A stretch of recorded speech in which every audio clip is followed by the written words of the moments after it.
Mi esposo, el genio de la moda mundial, cortó mi vestido Pramo en la pasarela durante la Semana de la Moda en Barcelona.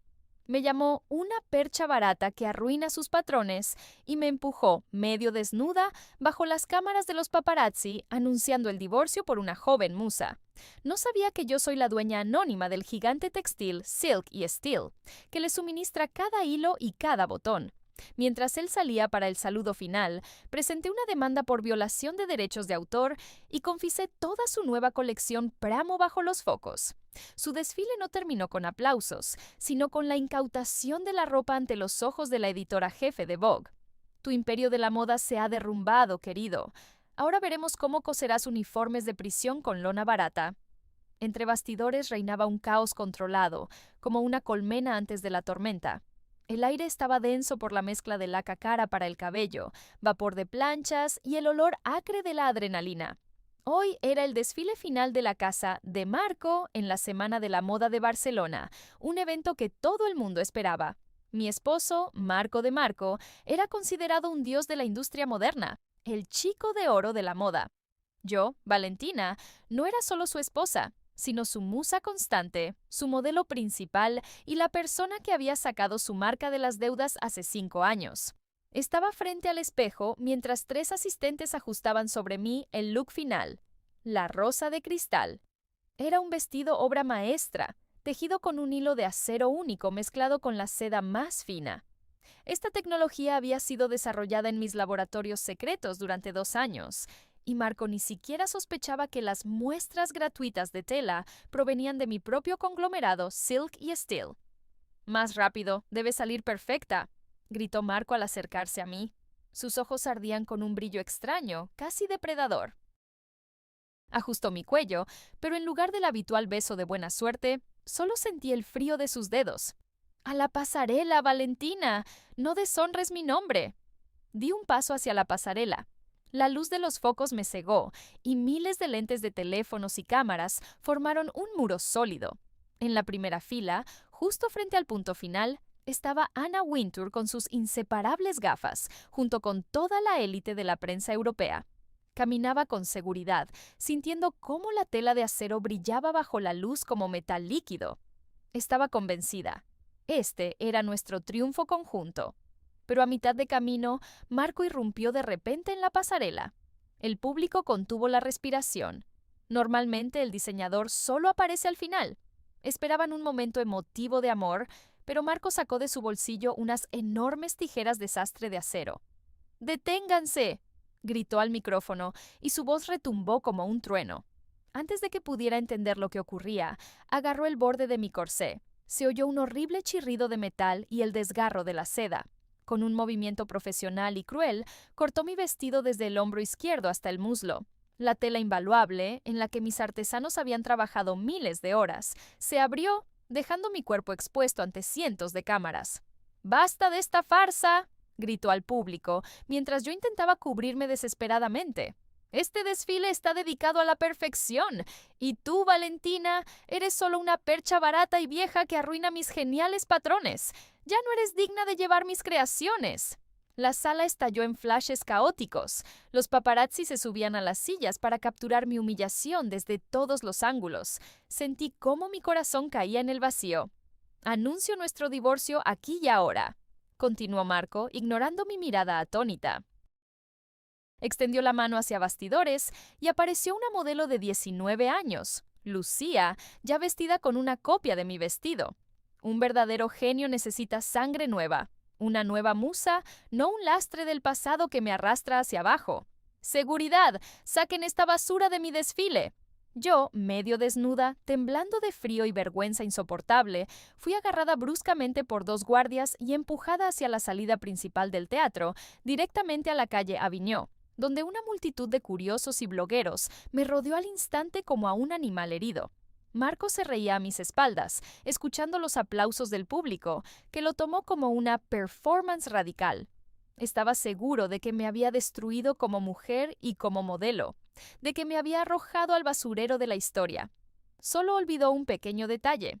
Las tijeras en sus manos eran suyas, pero cada hilo que sostenía ese negocio me pertenecía a mí.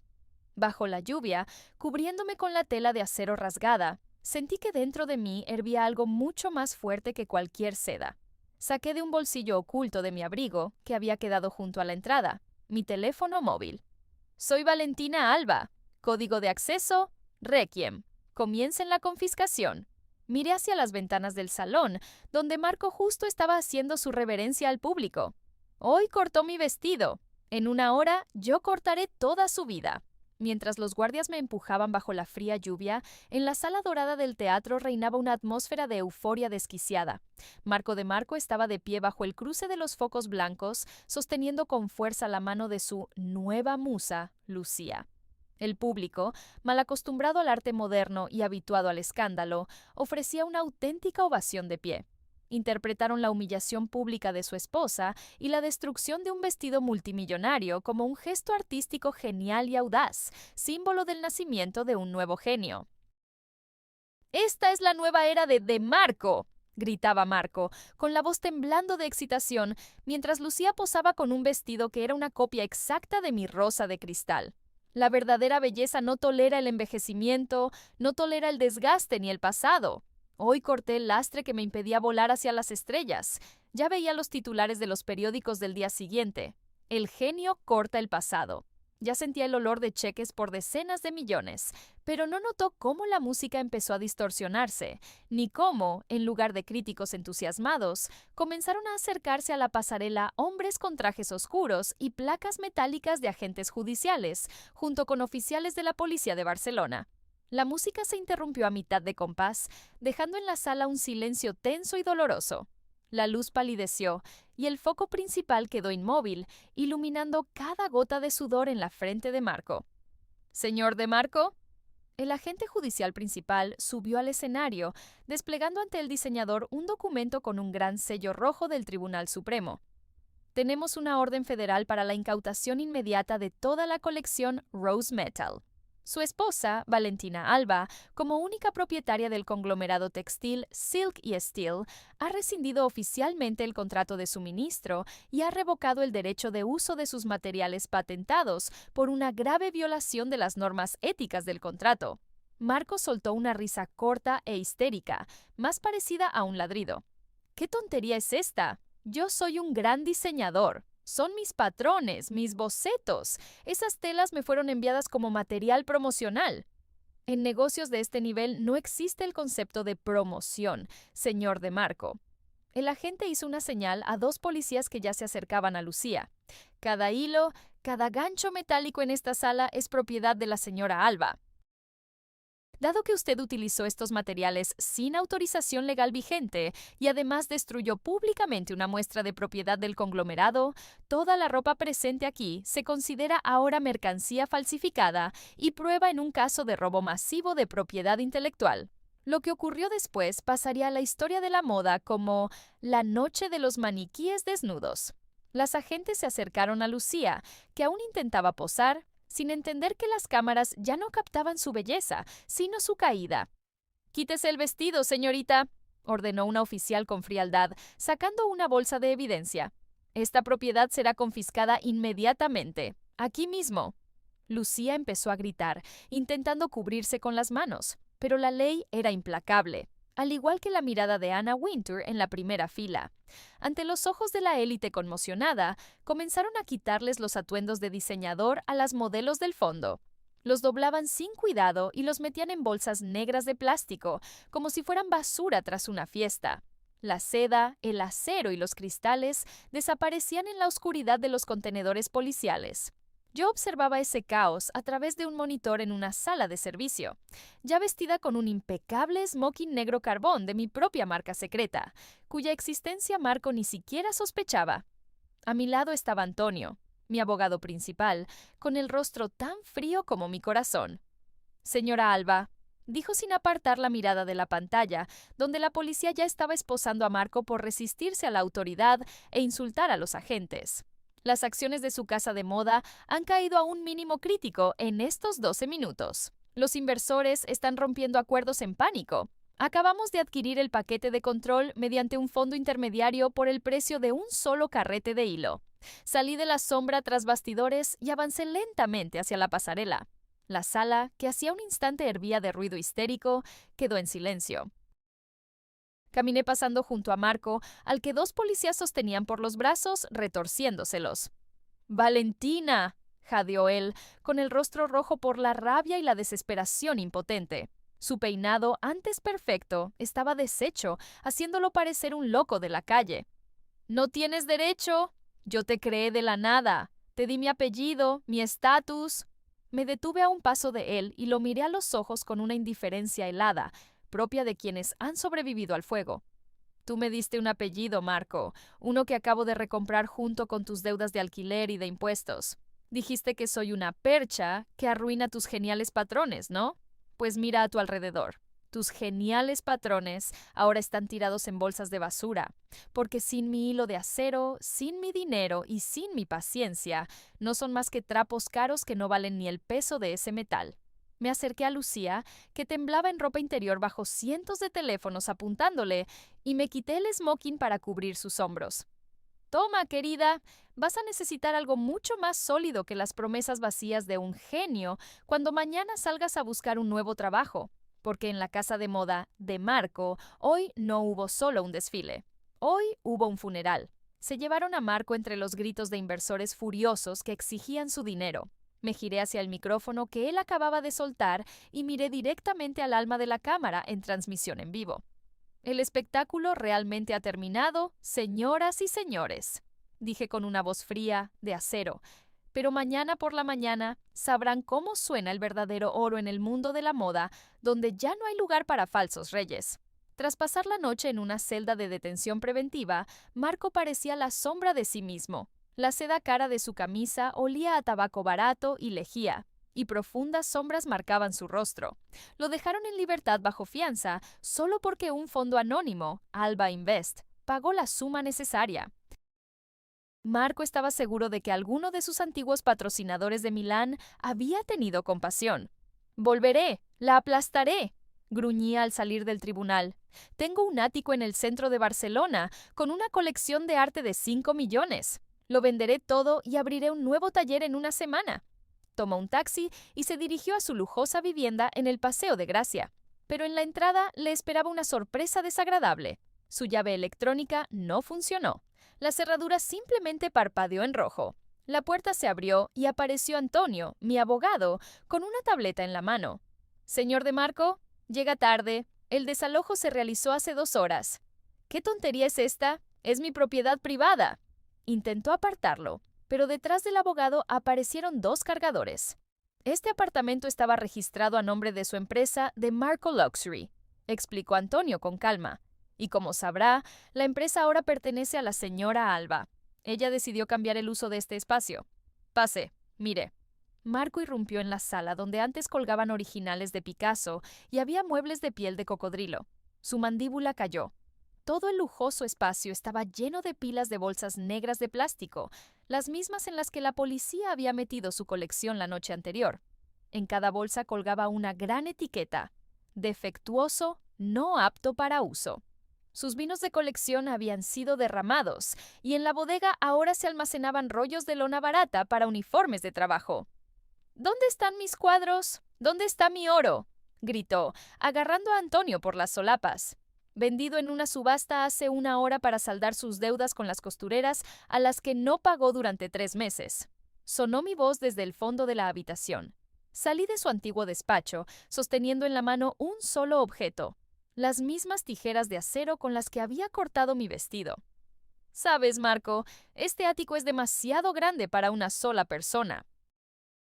Por eso lo he convertido en un almacén temporal para tu genial basura. Puedes quedarte aquí esta noche, si quieres dormir sobre sacos llenos de tus bocetos fallidos». En ese momento, llamaron tímidamente a la puerta. Era Lucía. Sin maquillaje y con mi smoking de ayer, parecía pequeña y asustada. Ni siquiera miró a Marco, que se lanzó hacia ella.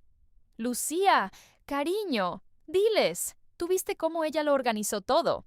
Marco la agarró del brazo. Ella se soltó bruscamente, como si tocara algo sucio. «Déjame en paz, Marco. Mi agente dijo que estoy en la lista negra de todas las agencias de modelos de Europa por tu escándalo. Me han cancelado todos los contratos futuros. Se volvió hacia mí y cayó de rodillas sobre el caro parquet. Señora Alba, Valentina, por favor, fui una chica tonta. Él me prometió la portada de Vogue y un contrato en París. No sabía que robaba sus telas. Por favor, déjeme trabajar jotave como limpiadora en su nueva casa de moda. No destruya mi carrera por completo. La miré. Luego a Marco, cuyo rostro se había convertido en una máscara de absoluta ruina. Veía cómo su nueva musa, por la que había destruido su vida, ahora suplicaba misericordia a su percha. Levántate, Lucía, dije con frialdad. No necesito limpiadoras. Necesito gente que sepa coser. Irás a mi nueva fábrica en las afueras. Trabajarás en el taller de ropa de trabajo. Si dentro de un año tus manos no se deshacen por la lona áspera, quizá piense en devolverte a la pasarela. Pero con mi ropa. Gracias, gracias, señora. Lucía se levantó y salió corriendo sin siquiera mirar a Marco. Marco se quedó de pie en medio de las montañas de bolsas de basura, mirando las paredes vacías. ¿Y ahora qué? Susurró con voz ronca. Lo has quitado todo. ¿Qué quieres de mí? Quiero que trabajes para mí, Marco. Voy a lanzar una nueva línea. Ropa para los que han caído. Será la ropa más barata y resistente para prisioneros y personas sin hogar. Tú serás el cortador principal. Pero tu única herramienta serán estas tijeras. Las dejé sobre los sacos. Cada corte que hagas te recordará aquella noche en la pasarela. Me di la vuelta y salí, dejándolo en el silencio de un apartamento que ya no olía a perfume, sino a derrota y plástico. Su corsé de acero se había apretado tanto que ya no podía ni respirar sin mi permiso. Han pasado exactamente 2 años. El Teatro de la Ópera de Madrid era hoy el centro de la atención mundial. La alfombra roja se extendía por cientos de metros y los flashes de las cámaras se fundían en un resplandor continuo. Era la ceremonia de Persona del Año, según Forbes, y en la portada del número especial estaba yo, Valentina Alba. Llevaba puesto el mismo vestido rosa de cristal que Marco había cortado una vez, pero ahora estaba restaurado, con costuras doradas en el lugar del corte. No oculté las cicatrices de la tela, las convertí en la parte más valiosa del diseño. Ahora era la rosa que sobrevivió. Lejos de las luces del centro, en la zona industrial de las afueras, reinaba otra atmósfera. En el comedor de la fábrica de ropa de trabajo, Alba Industrial, olía a café barato y a polvo metálico. Los trabajadores, con toscos monos azules, masticaban lentamente sus almuerzos mientras miraban cansados un viejo televisor colgado del techo. En una esquina, en la mesa más lejana, estaba sentado un hombre con canas en el cabello desordenado. Sus dedos estaban cubiertos de callos y pequeñas cicatrices de agujas y de hilo áspero. Marco de Marco, el antiguo dios de la moda, ahora era solo el número 42 en el taller de corte. En la pantalla aparecí yo. El presentador hablaba con entusiasmo de cómo el conglomerado Silk y Steel había monopolizado el mercado de tejidos tecnológicos en solo 2 años, desplazando a todos los competidores. «Mírala», dijo uno de los obreros, empujando a Marco con el codo. «Esa sí que es una mujer. Acero, no persona. Dicen que compró esta fábrica solo para producir la ropa más barata de Europa». Marco no respondió. Miraba cómo subía al escenario bajo los aplausos ensordecedores de la élite mundial, las mismas personas que antes le besaban las manos y que ahora inclinaban la cabeza ante mí. «Este premio no me pertenece». Mi voz sonaba tranquila y firme desde el escenario, resonando en el comedor de la fábrica. «Pertenece a cada costura que resistió la presión. El arte no es algo que se pueda cortar con tijeras, es algo que se vuelve más fuerte con cada golpe». Saqué de mi pequeño clutch un viejo botón, lo único que quedaba del vestido original de Marco, y lo hice girar en la palma de mi mano. Algunos pensaron que podían convertirme en una percha para sus ambiciones, pero olvidaron que sin acero en la base, cualquier estructura se desmorona en polvo. Marco se estremeció. En su bolsillo estaban las mismas tijeras de sastre. Ahora estaban desafiladas por cortar lona gruesa todos los días. Cortaba tela para miles de trabajadores como él. Sin seda, sin gasa, solo la dura realidad. Después de la ceremonia, salí a la terraza. Lucía se acercó a mí. Ahora era mi gerente de logística. Ya no quería volver a la pasarela. El trabajo en la fábrica le había enseñado el verdadero valor de las cosas. «El señor de Marco envió una nota», dijo en voz baja, extendiéndome un trozo de lona. «Pide una reunión. Dice que tiene una idea para una nueva colección, con restos de hilo. Tomé el trozo sin siquiera mirar los garabatos de Marco y lo dejé caer al viento desde la terraza del piso 20. Dile, Lucía, que su contrato es de 10 años y que las ideas ya no forman parte de sus funciones. Su trabajo es cortar recto. Punto. Me di la vuelta hacia el salón, donde me esperaba un nuevo contrato de 1.000 millones de euros. La venganza no era caliente. Era fría, profesional y absoluta. Ya no era la esposa de un genio. Yo era la propia industria. ¿Y Marco? Marco se quedó en el comedor, mirando la pantalla vacía del televisor, donde se reflejaba su propio rostro, viejo, roto y borrado para siempre del mapa de la alta moda. Las tijeras en su bolsillo se volvieron pesadas como un ancla, manteniéndolo para siempre en el fondo de mi imperio de acero.